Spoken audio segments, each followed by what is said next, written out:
여러분 안녕하십니까? 믿고 보는 밀리터리 지식 채널 슈퍼소닉 TV에 오신 걸 환영합니다. 오늘도 디펜스 타임에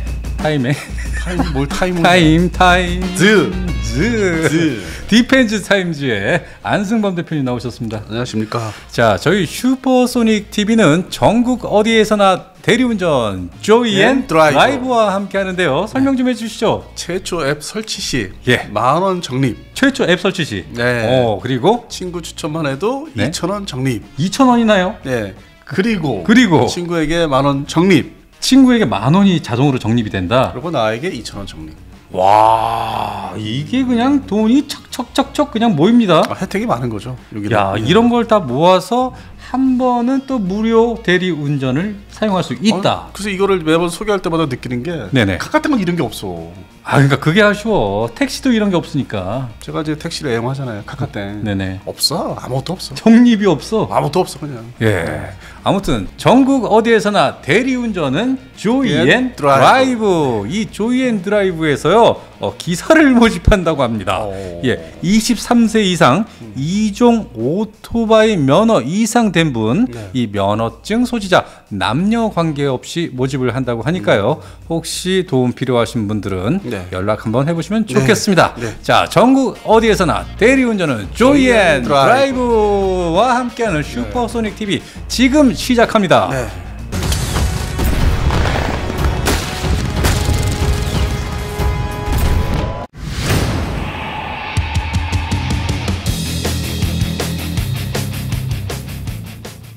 자, 오늘의 주제입니다. 바로 얼마 전에 튀르키예가 이 칸이라고 하는 마치 대한민국의 KF-21과 흡사한 모양의 전투기, 이것을 시험 비행을 했다고 아주 언론에서 난리가 났었죠. 우리나라보다는 이제 그 외신에서. 그렇죠. 2월 21일 날 그 시제기가 첫 비행을 했는데 13분간 비행을 했고 고도 8,000피트에서 시속 425km의 속도를 보여줬습니다. 420km? 예. 뭐 좀 느리게 비행한 거죠. 뭐 첫 비행이니까. 그러네요. 안전 문제도 있고 체크해봐야 되니까. 그래서 좀 저속으로 비행을 했는데 어쨌든 뭐 비행을 좀 우리가 2025년도에 뭐 비행할 것이 됐는데 그걸 좀 땡겨가지고 1년 정도 땡겨서 그 시범 비행 일종의 뭐 이제 첫 그 비행을 보여준 거죠. 그러네요. 처녀 비행을 했네요. 그래서 뭐 개발을 이제 시작을 한다는 거를 이제 딱 상징성 있게 보여준 건데. 아까 말씀하셨다시피 이 튀르키예 칸이라고 하는 거는 원래 이제 TFX라는 사업으로 이제 시작이 됐는데, 맞습니다. 근데 이제 외형을 이렇게 보면은 좀 뭐 우리 뭐 KF-11하고도 이렇게 혼동스럽긴 한데, 조금요. 근데 실제 그 근원 어떤 항공기, 어떤 전투기를 이제 먼저 나오는 전투기를 보고서 이제 좀 이렇게 답습을 했다 할 수 있는 게 뭡니까? 그 TFX 칸은 이제 F-22. 랩터. 그리고 우리 대한민국은 이제 외국에서 평가하기를 베이비 랩터라고 부르지 않습니까? 그러기도 하는데 우리는 이제 엄격히 얘기해서 F-35에 쌍발화 시킨 거다. 그래서 이렇게 좀 차이가 있다. 그리고 또 이제 우리 그 디펜스 타임즈에 우리 또 주필께서 평가하시기를 F-22가 이제 하이급이지 않습니까? 그리고 이제 F-35는 또 형식상으로는 이제 미디엄급으로 들어가는데, 그렇죠. 뭐 우리나라에서 하이급이지만은 또 미공군에서는 이제 중간 바로 밑에 F-22 밑에로 이제 이렇게 치는데, 이 지금 TFX 칸이 또 그 나라 튀르키예에서는 하이급으로 이제 치더라고요. 그래요? 우리는 이제 뭐 KF-21 보라면은 이제 미디엄급으로 이제 하는데, 그렇죠. 등급의 차이가 좀 이렇게 혼동스럽게 평가하는 게 서로 나눠지더라고요. 자, 그렇다면 이 튀르키예 공군 전력을 저희가 여기서 한번 살펴봐야 될 것 같은데 어떻습니까? 일단 주력기는 현재 F-16 시리즈, F-16을 면허 생산도 했기 때문에 총 보유대 수가 243대. 상당히 뭐 많은 거죠, 우리보다. 대한민국이 지금 총 170여 대, 뭐 160여 대에서 170대 이제 중간에 추락한 게 있기 때문에 피스브리지 사업으로 들어온 거 포함해서 대한민국보다는 많다. 243대. 아니 그러면 이 튀르키예는 지금 F-16밖에 보유하고 있지 않습니까? 팬텀기가 한 30여 대, 한 30여 대 그러니까 있는데 F-16 이상의 항공기는 없다? 없죠. F-35를 이제 원래 조달을 이제 하기로 미국과 다 이렇게 됐는데 퇴짜 맞았지. S-400 때문에. 아니 왜 러시아에 S-400을 또 도입을 해가지고? 그래서 원래는 이제 100대를 목표로 조달하기로 했는데 결국에는 30대를 이제 양산해서 넘기려는 그 순간에 다 차단된 거죠. 퇴출 나가. 이렇게 봤을 때 대한민국 공군 전력이 튀르키예보다 훨씬 뛰어나네요. 전체적으로. 그래서 튀르키예는 그 F-16이 이제 주력이기 때문에 전체 작전기 뭐 이렇게 지원하는 뭐 조경 경보 통제기 포함해서 네. 이렇게 보면은 이제 600대 이상의 작전기를 보유하고 있어서 전 세계 공군력에서 17위로 이제 평가되고 있습니다. 17위. 네. 600대 이상이요. 그러니까 뭐 작전기 수송기 다 포함해서. 아, 네. 다 포함해서. 네, 급유기 수송기 그다음에 조기용보 통제기 포함해서. 아, 전투기는 팬텀 몇 대와 F-16만 보유하고 있고요. 예, 물론 이제 그 아크로바틱 에어쇼 팀으로 해가지고 그 옛날에 F-5A를 또 일부 보유하고 있는데 그건 전력이라고 볼 수 없고 그 쇼를 하는 팀이니까. 근데 그럼에도 불구하고 이제 F-4, F-5를 이제 이렇게 같이 보유하고 있는 그거를 기록되는 거죠. 그렇군요. 예. 자, 그러면은 이 튀르키예 칸 보통 대한민국의 이 KF-21은 비공식적으로 로키드 마틴의 지원을 좀 받아 제작을 한 걸로 알고 있는데. 뭔데 그게 이제 지원이라고 하는 게 우리가 이제 제대로 설계를 해서 진행을 하는지를 이제 점검을 해주는 수준이죠. 그렇다면 이 튀르키예 칸은 뭐 공동 개발이라든지 어떤 지원을 받은 국가, 어떤 업체가 있습니까? 제 기억으로는 이제 저희 디펜스 타임즈에서 이제 기사화해서 자료를 다 입수해가지고. 같이 이제 게재를 했던 그 시기가 기억으로는 2011년도에. 2011년도. 네. 그러니까 우리하고 이제 공동 개발을 이제 지금의 KF-21이죠. 네. 공동 개발을 해볼까 하고 서로 이제 얘기가 왔다 갔다 한 게 그다음에 그림도 그려보고 초보적인 단순한 그림도 그려본 게 2011년도입니다. 아, 대한민국과 함께 해보기로 어떤 타진을 좀 해보기도 했다. 그러다가 이제 딱 거기서 나가고 바로 이제 거기서 나간 다음에 인도네시아가 끼어든 거죠. 튀르키예가 나가고 인도네시아가 대한민국과 합류를 했고. 그러니까 그렇게 출발점이 좀 어떻게 보면 복잡한 거죠. 결국에는 그놈이 그놈 뭐 이렇게 얘기가 거기서 펴졌던 그러니까 마치 좀 이게 혹 때려다가 혹 붙인 격이 된 지금 KF-21이 아닌가 인도네시아 때문에. 그것도 적절한 표현이겠네요. 네, 그런 생각도 좀 들어요. 그리고 이제 반대로 이 튀르키예는 우리가 이제 KF 비사업 F-16 사업을 이제 착수할 때 우리한테 이제 자문이나 어떤 그 좀 와서 배울 수 있냐? 로키드 마틴이 소개를 했어요. 저기 면허 생산 니들 처음 해보니까 해보는 나라니까 KF-16 지금의 KF-16이. 네. 그러면 이제 미국의 그 로키드 마틴의 지금 포토스 공장에서 뭐 이렇게 오면은 좀 막 그냥 번잡하니까 좀 저기로 튀르키예 그 당시 터키죠. 거기 가서 좀 배워라. 어떻게 조립하고 만드는지. F-16을 거기 가서 공부를 좀 해라. 그래서 로키드 마틴이 소개를 해서 튀르키예 옛날에 터키로 가서 거기서 좀 많이 배웠죠. 그러니까 그 인연이 그런 측면에서 보면은 우리가 인도네시아보다는 그래도 튀르키예 신세를 좀 졌다고 볼 수 있죠. 뭐 말로는 뭐 형제 국가다 뭐 이런 소리들도 있으니까요. 그거는 지금은 너무 이제 과다한 얘기고. 맞습니다. 하여튼 뭐 30여 년 전, 90년대 초반에 우리가 일종의 이제 유학을 간 나라가 튀르키예 F-16 생산, 면허 생산 라인. 거기서 좀 배워온 게 있습니다. 그런데 지금 세월이 흘러 어떤 입장이 좀 많이 변화했습니다. 그 뭐 중간 단계 뭐 2011년도만 해도 한번 같이 개발을 해볼까 하는 이제 협의를 해본 그 역사는 있죠. 네네. 그래서 2011년도에 그렇게 좀 이렇게 협력하는 이제 측면이 있었는데 서로 이제 이렇게 정확히 이제 갈라쓰면서 그거에 대해서 와해되면서 우리는 이제 2013년도에 이제 승인이 이제 났죠. 개발을 하세요. 승인이 난 거고 그걸 또 이제 튀르키예에서 지켜본 거고 그때는 그러면 독자 개발로 돌아섰는데 이걸 어떻게 해달라 이제 유심히 본 거죠. 대한민국의 사례를 이제 차근차근 보다가 2016년, 17년도에 이제 시간이 이렇게 흘러가면서 시작을 하자. 더 늦추지 말고. 근데 그러면은 뭐 대한민국은 이제 로키드 마틴의 비공식 지원을 이제 등에 업고 하는 것 같은데 우리 튀르키예는 어떻게 되냐 하다 보니까 영국의 BAE 시스템즈. 영국의 이제 기술진들한테 이제 의뢰를 한 거죠. 자문을 해달라, 컨설팅을 해달라. 그래서 2017년도에 BAE 시스템즈의 기술자들이 한 100여 명이 이제 그 튀르키예로 파견이 되죠. 와, 100여 명씩이나요? 네. 그래서 이제 그 지금의 엔진도 그렇지만은 그 영국 쪽에 이제 가까이 이제 해서 만드는 이제 전투기가 이제 되고 있는 거고 우리 이제 미국의 어떤 비공식적인 지원이나 뭐 디자인도 좀 우리가 의뢰도 한 것도 있고 다 비공식적으로 들어가요. 공식적으로 얘기들은 안 해요. 뭐 좀 자부심에 좀 오해를 할 수 있는 거니까. 근데 이제 그 당시에 튀르키예는 이거 이제 디자인을 외형을 어떻게 할까 하다 이제 보니까 뭐 지금의 그 디자인이 아닌 뭐 F-16 같은 단발기로 역시 우리도 그랬지만은 단발기 형태로 갈 건지 아니면 이제 스웨덴의 그리펜 전투기 같이 앞에 카나드가 달린 그런 이제 오징어 날개 그런 거를 이제 할 건지 검토했다가 결국에 지금의 형상으로 이제 결론이 난 거죠. 어쨌든 튀르키예도 지금까지 길을 잘 걸어오긴 했네요. 근데 이제 뭐 출발점이 늦다 보니까 우리가 현재로서는 앞서가고 있고 비교할 수 없을 어떤 이 거리 아닙니까? 그러니까 뭐 지금 뭐 우리 방송에서는 트집점이다 이런 개념은 아니고. 그럼요. 그동안에 이제 경과정만 설명을 드리고 있는 겁니다. 네네네. 그리고 이제 비슷한 점이 사업을 이제 진행하는 비슷한 점이 있다면은 역시 블록 0, 그리고 이제 블록 10, 블록 20, 블록 30 이렇게 나눕니다 현재. 이 칸이요? 네. 사업의 어떤 그 완성되는 단계별 과정을 해서 현재는 블록 0라고 하고 현재가 블록 0다. 이제 시제기 띄운 게. 그리고 이제 블록 10은 29년까지 완성. 29년. 그러니까 우리보다 늦는 거죠. 많이 늦네요. 그다음에 이제 블록 20은 2032년까지 완성을 하고. 그렇게 해서 이제 이 블록 30이라고 하는 거는 2035년. 근데 요거는 이제 저기죠. 완전 발전형이죠. 그럼 이 튀르키예 칸 블록 20까지는 어떤 형태로 만들어지는 거죠? 그러니까 엔진 중심으로 현재 얘기가 되고 있고 상세하고 이제 뭐 이렇게 자세하게 그 내용이 나오는 건 좀 더 기다려봐야 되기 때문에 그 엔진 기준을 하면은 이제 제너럴 일렉트릭사의 F110 129E 엔진을 채택한 거예요. 블록 20까지. 그래서 이거는 이제 바탕이 튀르키예가 이제 243대를 좀 보유하고 있는 F16의 엔진으로 이제 채택된 엔진이기 때문에 F16 엔진 거기서 이제 면허 생산하면서 이제 노하우가 좀 쌓인 거죠. 조립하는 것도. 그러니까 선호하는 게 우리와 달리 제너럴 일렉트릭사의 F110 엔진을 이제 선택한 거예요. 그렇군요. 우리는 이제 F454 엔진을 시작해서 414로 이어지고 우리는 T50이 이제 출발점이니까.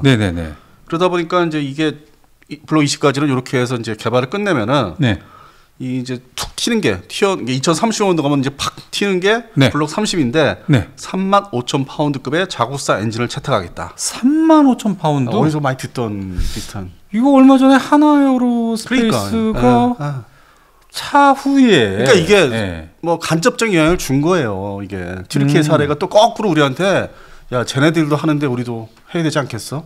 간접적 영향을 준 거죠.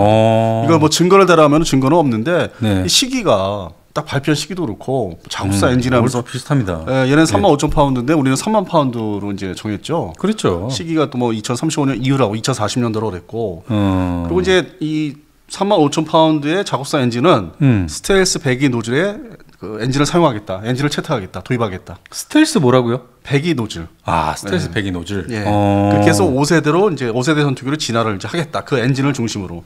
그러면은 KF-21도 블록 30부터는 이 도전을 하죠. 5.5세대, 5.7세대라고 전에 방송에서 얘기했죠. 5.5세대, 5.7세대. 그 이후에 6세대로 진화할 것이다. 그거를 이제 KF-XX라고 해서 같이 뭐 KF-20이라고도 할 수 있는 앞으로 이제 뭐 그 이름을 정해야 되겠지만은 그렇게 해서 단계별로 우리도 진화 발전을 하는 건 계획을 세워놓고 있죠. 그렇다면 이 튀르키예 칸을 보고 있는 유럽 쪽, 이 서구에서 바라보는 입장은 어떻습니까? 그럼 이제 지켜봐야 되죠. 이제 비행을 했으니까. 다만 영국이 그 롤스로이스 중심으로 어떤 같이 공동 개발 엔진, 그 말씀드린 35,000파운드 엔진을 기존의 유로파이터 엔진을 이제 발전시켜보자. 그래서 영국 중심으로 이제 그거를 이제 시도를 이제 할 수 있다. 지금까지는 이제 같이 이제 이렇게 잘 손잡고. 또 이 영국하고 또 친한 게 또 전투기 이제 측면에서 보면은 미국이 이제 F-35를 못 판다, 다 이제 나가라 한 상태에서 좀 중간에 이제 잠재기가 이제 있었는데 작년 연말에 어떤 얘기가 있었냐면. 유로파이터를 도입해야 되겠다. 튀르키예가? 그러니까 뭐 라팔도 못 사고 왜냐면 그리스가 라팔을 샀으니까 그 대응하기 위해서 그 동급을 이제 알아보니까 유로파이터 타이푼. 근데 이게 공동 개발이다 보니까 유로파이터 타이푼이 뭐 독일도 얽혀 있고 스페인도 있고 이태리도 있고 하다 보니까 영국은 팔고 싶은데 그래서 이제 그 공동 개발국이 어떤 서로 이해관계가 엇갈려 가지고 팔지는 못했죠. 단독적으로 뭔가를 결정을 할 수가 없군요. 그러니까 어째 복잡한 그걸 이제 연말을 보냈었죠. 그러다가 스웨덴을 이제 나토에 이제 들어오는 걸 승인을 하니까 그래서 튀르키예가 도움을 줬구나. 그러면서 이제 미국의 F-16V 이스라엘에 대한 장착한 전투기에 대한 이제 판매 승인이 이제 40대 판매지만 그 직판하는 게. 그다음에 나머지 기존의 F-16 보유기 중에서 뭐 블록 50 중심으로 해서 79대는 이제 그 업그레이드 우리 같은 업그레이드 사업을 이제 할 수 있도록 그렇게 승인이 났죠. 근데 그럼에도 이제 불구하고 F-35는 계속 판매 못 가져가는 거예요. 그러니까 이게 좀 이게 공군 전력, 전투기 전력이 얽혀버린 거죠. 해결을 지금 어느 정도 급한 대로 불은 껐는데 이렇게 얽혀버렸기 때문에. 꼬였네요. 그래서 이게 지금 BAE 시스템즈가 롤스로이스 끌고 들어와서 이렇게 하는 게 뭐 지금 초기지만은 엔진 개발까지 뭐 차후에 그 지금 블록 30이라 하는 거 그까지 뭐 공동 개발, 엔진 개발도 한번 시도해보자 하는 게 한편으로는 더 이렇게 지금 미국과 뭐 나토와 관계가 좀 더 이렇게 좀 지금보다는 뭐 올 여름이나 가을 지나면서 발전되고 좀 이렇게 가라앉으면은 유로파이터 타이푼을 사줄 수가 있지 않을까. 네, 그러니까 영국에 대한 그 어떤 그 담내로. 그리고 이제 끌어들여야만 자기들이 이제 결국 블록 30 엔진이 나오니까. 네, 영국의 도움을 받아서 롤스로이스의 도움을 받아서. 그러네요. 그래서 좀 이게 더 진정이 되고 가라앉으면은 유로파이터 타이푼을 좀 그렇지 않으면은 얘네들이 지금 전력이 많이 구멍이 생깁니다. F-16V 같은 게 뭐 하이급은 아니니까. 그러니까요. 네, 그리고 또 업그레이드 사업을 뭐 별도로 79대를 한다 하더라도 그냥 허리, 우리나라 같이 허리급이지 이게 뭐 상층부로 올라가는 게 아니니까 5세대 전투기는 아니지만은 그래도 타이푼이 있어야만. 이 튀르키예는 그 위에 있는 그 러시아보다는 옆에 있는 그리스를 더 견제해야 되기 때문에 심리적으로. 그래서 아마 그 라파라와 동급이라고 할 수 있는 타이푼을 좀 시도를 나중에 여름 지나면서 시도하지 않을까 그런 뉴스가 나올 것 같아요. 서로 이제 윈윈하는 거죠. 사주고 도와달라 뭐 이러면서 기술 뭐 절충교역식으로. 그리고 좀 더 시간이 지나서 뭐 또 이 튀르키예가 좀 더 이렇게 다시 원상태로 돌아오면은 향후에 뭐 몇 년도로가 예상할 수 없는데 F-35도 뭐 좀 풀릴 수도 있지 않을까 나중에. 지금은 아닌데. 지금은 절대 아니죠. 근데 지금 그 전에 지금 예상하는 뭐 F-35A가 해금이 되거나 이 유로파이터 타이푼 그게 도입하는 게 얘기가 다시 나오지 않으면은 이 튀르키예 공군력은 역설적으로 칸에 많이 의지를 할 수밖에 없는 칸에. F-16은 그냥 중간급이니까 전력이 굉장히 많이 딸립니다. 그래서 칸에 의지하는 게 역시 상당히 좀 커지지 않았나. 당분간은 좀 그럴 것 같아요. 그러네요. 사실 대한민국이 이 튀르키예와 공군 전력 비교해 보면 굉장히 월등한 것 같습니다. 비슷한 면도 있죠. 뭐 조기용모 통제기는 같은 그 기종을 쓰고 있으니까. 일단 제가 말씀드리는 건 이 전투기부터 지금 제가 말씀을 드리는 건데, 뭐 대한민국은 뭐 KF-5 그리고 FA-50, F-15K, KF-16, F-35 거기다가 앞으로 나타나게 될 KF-21까지 다종다양하지 않습니까? 네, 맞습니다. 그 참고로 이제 칸은 이제 시제기가 몇 대인가 하냐면은 8대를 생산합니다. 8대요. 납품 시기는 언제 몇 대로 잡고 있습니까? 그러니까 1차 생산분을 이제 기준으로 했을 때 2034년까지 20대. 그러니까 대한민국 비교하면 차이가 좀 있죠. 거의 뭐 10년 차이라고 봐도 될까요? 근데 어쨌든 첫 배행을 이제 성공을 시켰다는 게 그 정도는 이제 그건 좀 빨랐어요. 인정을 해주는 건데 이렇게 실제 이제 생산 배치하는 게 상당히 우리가 이제 격차가 생기죠. 많이 생기네요. 그리고 이제 최종 그 양산 배치는 이제 100대에서 미니멈 100대 아니면 최대 150대. 그러니까 이거를 보면은 이게 다 전력 구성이 형성이 이게 될 수가 없는 거잖아요. 이걸 채워놓는다고 해서 상당히 모자라죠. 그러니까 이제 그 중간에 이제 어떤 갭을 메꾸려면 타이푼도 유로파이터 타이푼도 생각을 들어와야만 되겠어요. 유로파이터 타이푼도 좀 사줘야 되고 막 미국에다가 읍소해서 이제 연도별로 이제 매년 읍소해가지고 이제 해금을 이제 풀어야 되죠. 그러네요. 그러면 이제 S400을 또 이제 버려야 되는 조건이 나오고. 당연히 버려야지. 뭐 예를 들어서 S400을 어디다 딴 데 뭐 팔자 넘기자 뭐 내놔라. 그리고 대신 뭐 패트리어트 최신형을 주겠다든지. 그래서 다시 원상태로 돌리게 되면은 F-35는 해금이 될 수 있죠. 그렇게 해야만 튀르키예 공군력이 이제 다시 이제 정상화되는 거죠. 그러네요. 칸이 이렇게 생산이 많지가 않기 때문에. 이 튀르키예가 이 칸에 목숨을 건 것 같습니다. 지금은 이제 좀 이렇게 보여주기 위해서. 저희들 뭔가 이렇게 좀 이렇게 잘난 체를 하기 위해서는 내세울 수밖에 없는. 근데 실속은 다른 전투기가 또 도입을 해야 되는 상황. 그러니까요. 우리나라 전투기 좀 보십시오. 물론 이제 KF-5는 2028년에 61대가 나갈 건데 61대입니다. 다 조사해봤습니다. KF-5 61대입니다. 뭐 다른 분들은 80대 그것도 옛날 얘기입니다. 80대 얘기 옛날 얘기입니다. 맞습니다. 현장에서 봤습니다. 기존의 직도 있기 다 끝났습니다. 비행 안 합니다. 이제 안 합니다. 그래서 이제 따져봤습니다. 68대 면허 생산해서 추락한 거 따져보니까 61대가 지금 비행을 하고 있습니다. 그래서 이거는 이제 좀 별도 이제 제외시켜야 되는 전력이고 있으나 마나한 전력이니까. 그렇게 해도 우리가 이제 보유 기종이 FA-50 60대, F-15K 59대, 그다음에 KF-16 피스브리지 포함해서 지금 164대인가 뭐 이렇게 봐야 되고. 그렇죠. 그리고 이제 F-35A가 현재 39대. 39대. 그리고 또 20대 도입이 되니까. 그리고 이제 조만간 한 2, 3년 지나면은 이제 KF-21 최초 기체들이 이제 막 생산 배치돼서 이제 넘어올 거고. 그러면 벌써 네 가지인가요? 5가지인가 기준? 그러네요. 맞네요. KF-5를 제외해도. 그래서 5가지. 그래서 이제 우리 PD님 말씀하신 대로 튀르키예보다는 좀 상황이 좀 더 유연하게 좋은 거죠. 그리고 개발도 빨리 시작한 거고. 그러니까요. 그런데 이번 4월호 디펜스 타임즈를 보니까 저 깜짝 놀랐습니다. 그래서 지금 우리가 이제 방송에서는 간단한 이제 그 개요, 기본적인 개요를 저희 방송 나름대로 이렇게 소개를 해드린 거고, 뭐 어떻게 보면 뭐 좀 표현을 좀 이상하게 하면 수박 겉핥기식으로 해드린 거고.